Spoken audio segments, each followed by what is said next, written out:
করে সবাই ভেবেছিল তুমি আসবে আসবেই, কিন্তু নিয়ে না। কেটে গেল অনেকগুলো বছর, পেরিয়ে এলাম জীবনের অনেক গলি খুঁজি।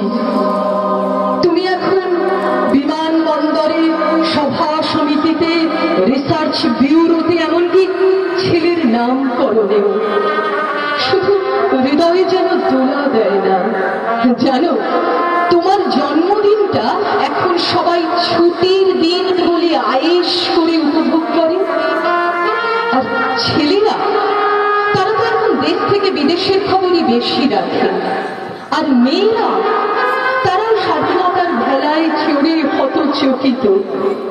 শুধু মাটিটা কাঁদে, সেই কান্না যেন ভূমিকম্প, খরা, এলনিনো, বন্যা হয়ে চারিদিক ভাসিয়ে দেয়। এখনো অভিমান করে শুয়ে থাকবে রেনকোজিতে।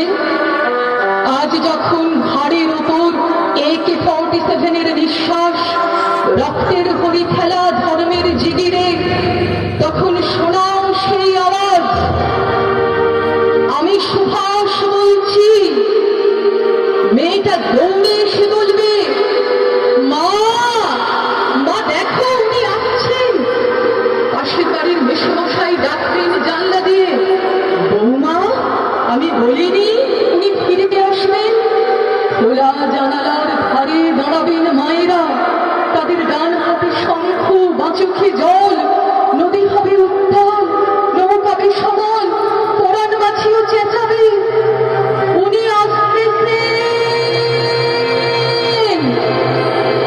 সবুজ মাঠে শিশুদের হাতে পতাকার দোলা, উনি আসছেন, উনি আসছেন, উনি ফিরে আসছেন।